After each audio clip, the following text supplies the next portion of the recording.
What's up, my fellow YouTubers? So I figured I'd do a blog about the PC that I got back in January. I had an Acer since 2020, and the fan or something started buzzing, and it was really irritating me. And rather than get a new one or whatever, I decided to get a Lenovo, which is like competing with Acer.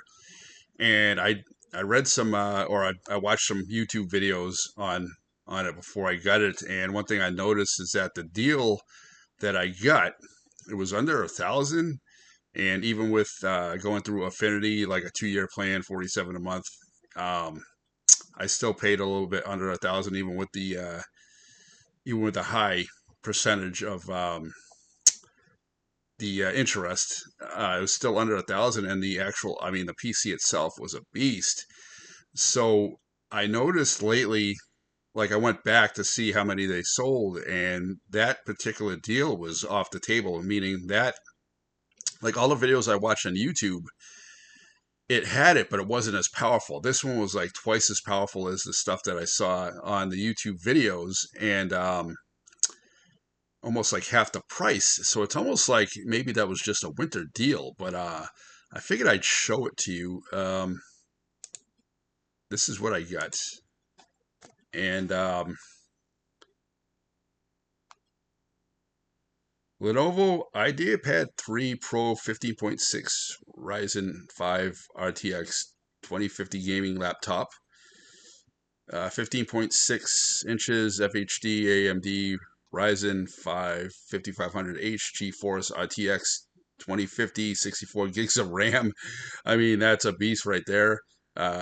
2 terabytes of SSD. I mean, that was awesome too, because I record a lot of video games, and I do take up a lot of space. Wi-Fi W11P black bundle with Thunderbolt ML101 wireless mouse. I still use the wired mouse, but I am so impressed with this thing. And like I said, the videos that I watched on YouTube, um, they weren't as powerful. Rapid RAM and spacious storage with 64 gigabytes of DDR4 RAM. You can effortlessly juggle juggle multiple apps and browser tabs simultaneously. The 2 terabyte PCIe NVMe M.2 SSD ensures swift boot times and rapid data transfers, powerhouse performance equipped with an AMD Ryzen 5 5500H processor featuring 4 cores, 8 threads, and an 8 MB L3 cache. This system boasts a base clock speed of 3.3 gigahertz, which can be turbo boosted up to 4.2 gigahertz. Paired with a GeForce RTX 2050 GPU, it delivers exceptional processing and graphics capabilities. 15.6 Full HD display, experience crisp visuals on a 1920 by 1080 IPS panel with a brightness of 250 units and an anti-glare coating. The 45% NTSC color gamut and a refresh rate of 60 HC provide a comfortable viewing experience. Tech specs 2 times USB 3.2 Gen 1, 1 times USB C 3.2 Gen 1 support data transfer only, 1 times HDMI 2.01 times headphone, microphone combo jack 3.5 millimeters, 1 times Ethernet RJ45, 1 times power connector, white black lit keyboard, and then I think there's yeah, it goes on to the other one, which is let's see, right there. Yes, as we go on, powerhouse performance equipped with an AMD Ryzen 5500 processor featuring 4 cores, 8 threads, and an 8 megabyte L3 cache. The system boasts a base clock speed of 3.3 gigahertz, which can be turbo. Oh, that's okay. That's what I already. Okay, let's see. experience, crisp visuals on a, yeah, I already read that one. Blacklit keyboard, okay. Operating system. Windows 11 Pro offer robust performances, enhanced productivity tools, providing a seamless user experience with advanced multitasking capabilities and improved security features. Bundle Thunder Robot ML101 2.4G wireless office mouse white, offering an ergonomic design for comfort during long work sessions. Now, for me, like I I do a lot of editing on Premiere Pro. I rent Adobe Creative Cloud, so for me, it's awesome, and I love to stream on Twitch.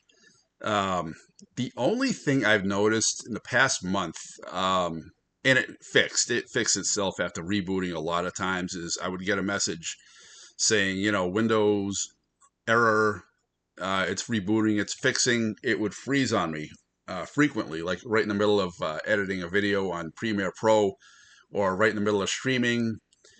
It would just all of a sudden freeze, and I think it fixed itself because I haven't had a problem in over a week and a half or so. So maybe that's just a problem with Windows 11 in general. And I've also noticed that it the Windows 11, like on my Asus and even my Acer, the Windows I had, when you played a video, it would play right away. This time, when you play a video, the media it doesn't play it right away. It kind of skips, but the video's there. Like when you upload it on YouTube, it's flawless. But that's minor to me. What really turned me on with this was the 64 gigabytes of RAM, the 2 terabytes of space. So I don't have to worry about, installing apps or space like I used to. That was one of the problems I ran into in my Acer. I think it had like 250 or so gigs of space, and I was running out of space, and I had to always monitor it. And with this one, I'll, unless I overdo it really intentionally, which I don't plan on doing, I'll never have to worry about, storing space in my internal hard drive with 2 terabytes of SSD hard drive and worrying about running out as I'm trying to edit a video or something like that. And the price for me, I mean, it was like what, 847. Okay, 47 a month for 2 years. So the interest was high, but it was still under a grand through Affinity. But let me know in the comments, what type of PC do you have? Are you looking for a Lenovo or a Acer? I don't even know if I'm saying it right. Was this a good deal? Or do you have something better? I personally love it, and people are complaining about the screen isn't as bright. I really don't care about the screen being bright or not. I do it because I love to edit videos on Premiere Pro, and I use other apps on Adobe Creative Cloud. And I love to stream, and I love to upload videos on a daily basis, as you see in my channel. Let me know in the comments what you have. What do you think is better, Acer or Lenovo?